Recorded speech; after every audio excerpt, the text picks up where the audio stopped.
it's Sam, and this is my spoiler-free review of the Girl of Fire and Thorns trilogy by Ray Carson, consisting of The Girl of Fire and Thorns, The Crown of Embers, and The Bitter Kingdom. As I said, this review will not have any spoilers in it, but since I've been talking about this series so much, you guys probably already know that I'll be filming a spoiler-filled discussion video, which will be linked on the screen as well as down below, so go and check that out if you have already read the series. The Girl of Fire and Thorns is our main character, Alyssa, and on her 16th birthday, she is being married off to another kingdom.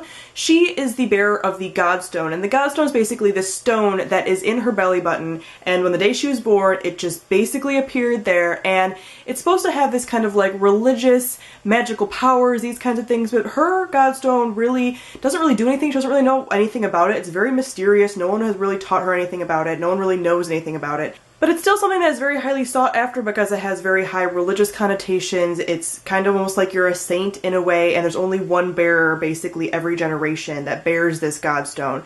So she is definitely a highly sought after individual if people were to know that she has the Godstone, but not everybody does. So Alyssa is taken away to this other kingdom to marry this king that she's never met, and she has to kind of figure out her place there. She doesn't really have her bearings, she's kind of naive, and a lot of things are happening behind the scenes that she and we as readers at the beginning are not aware of, and everything kind of takes off from there.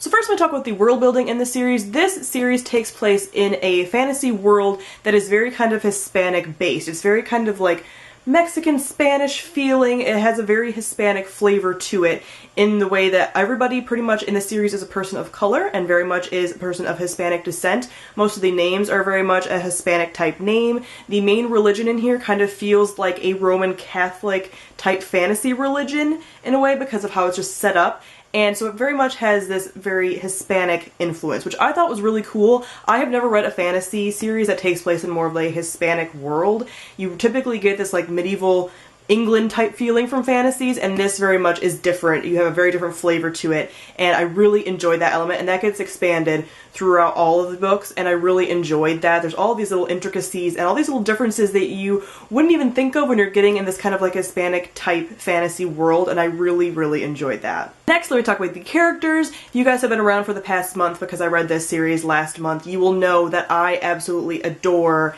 everything about this series, especially because of the diverse cast of characters we get in this series. First off, we have Alyssa. She is a person of color, as I already said, and she is overweight. In the first book especially, she is very much dealing with weight issues. She overeats when she's stressed out. Everyone kind of makes fun of her for this. Everyone kind of pokes fun at her for this in her new surroundings. She doesn't really know what to do because a lot of people in like the court setting are pointing out that she is a very big girl, and it is referenced a lot as far as like she can't walk up steps very easily, sweat and stuff fitting into clothing, so it's very much a series that you don't have this very typical female princess who's tiny and just perfect. She's very much like a normal girl who's dealing with weight issues. That being said, if you have any kind of triggers for overeating or eating disorders or anything like that, I would kind of steer clear of this because it is referenced a lot. But if you're looking for a more diverse and more relatable character that isn't just like the stick-thin, stereotypical YA heroine that we get, Alyssa is definitely your girl. As far as character development, she has one of my favorite character arcs that I've ever seen in a series. I always talk about Alina from the Thorns Trilogy as having my favorite character arc, and she still does, but Alyssa comes up very, very close, maybe almost even with her. The character arc that we get throughout the entire series is beautiful. She goes from being this naive princess who doesn't really know anything about herself, about the world around her, about the politics of the world around her, and is very trusting to somebody who is very much a power player and a leader, and she's just amazing, and she goes through all of this growth. Every book she goes through a ton of growth. She is not the same person at the end of this book as she is from the end of the next book and the next book, so it's really amazing to see her journey, and I really enjoyed that element. As far as the love interest in here, I don't really want to go into too much detail. If you have not read a lot of other YA fantasy series because of the love triangle elements, do not worry, there is no love triangle in this. I really enjoyed the way that the romance is handled in here, and it's very good, very well done, and I'm again smiling because it's just so well done, and some of the lines are just so wonderful, and just kind of my favorite type of love interest, so I really enjoyed it, and it was handled really well. And like I said, there was potential for love triangles in here, like it's definitely something that could have been slipped in, like it slipped into so many other series, but it wasn't, and it was wonderful.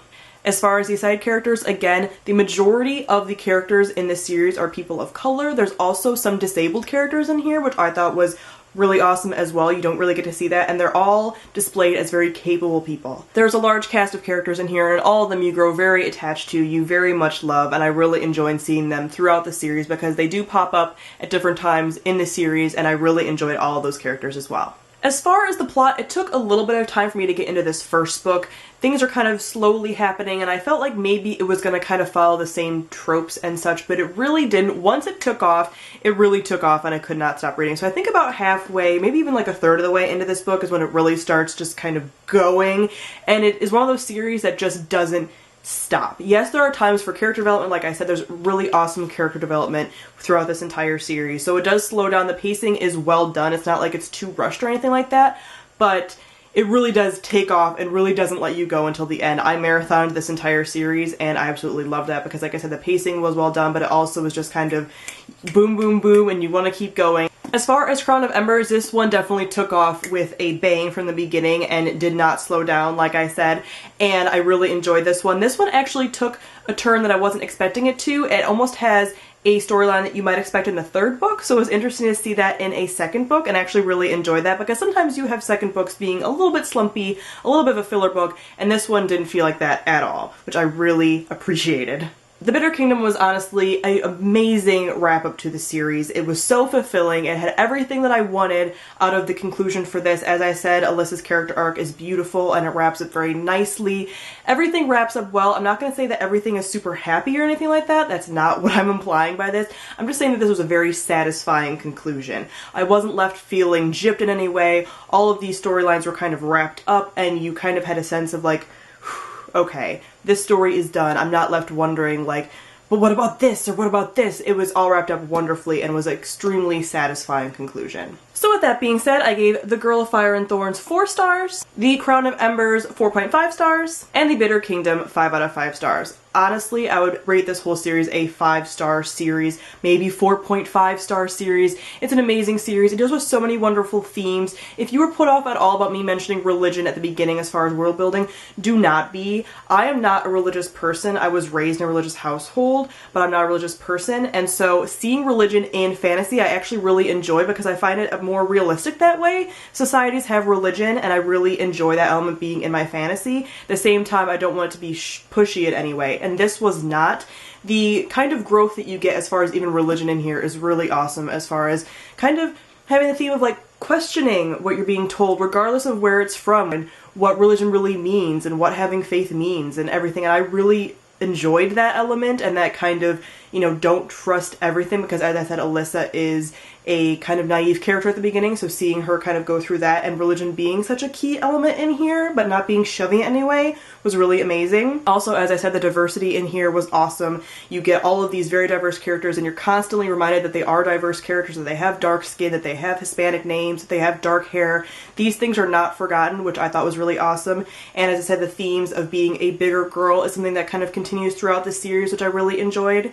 Lastly, very much a feminist series. There are wonderful lines in here. Alyssa is an amazing role model. I really enjoyed her as a protagonist, and she's just an amazing character. She is not necessarily physically strong at all points, but she is very smart, very intelligent, and is one of my favorite YA protagonists. So comment down below, let me know if you have read The Girl of Fire and Thorns and what you thought of it, and also if you're looking forward to Rae Carson's next book, which I am very highly anticipating, and also if you have already read the series, go and check out my gush and gush with me. So thank you all for watching, and I'll see all you guys soon. Bye!